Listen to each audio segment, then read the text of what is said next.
திமுக MP Kanimozhi, Dharmendra Pradhan தமிழர்களையும் எம்பிக்களையும் இழிவுபடுத்திட்டாங்கன்னு சொல்லிட்டு உரிமை மீறல் நோட்டீஸ் வந்து கொடுத்துருக்காங்க நாடாளுமன்றத்துல.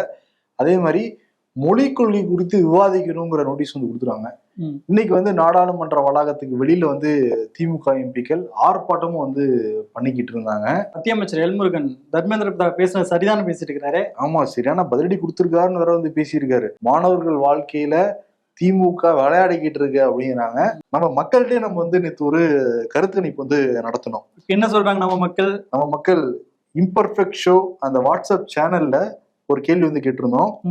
மத்திய கல்வி அமைச்சர் தர்மேந்திர பிரதானின் நாகரிகமற்றவர்கள் என்ற பேச்சு ஒரு 3 ஆப்ஷன் வந்து கொடுத்திருந்தோம். அருவருக்கத்தக்கது, ஆதிக்க மனநிலையை காட்டுகிறது, வருத்தம் தெரிவித்து விட்டார் தானே விட்டுவிடலாம் அப்படின்ட்டு நிறைய பேரு ஆதிக்க மனநிலையை காட்டுகிறதுன்னு சொல்லிட்டு 436 பேர் வந்து அதுக்கு வாக்களிச்சிருந்தாங்க. அருவருக்கத்தக்கதுன்னு சொல்லிட்டு 84 பேரு.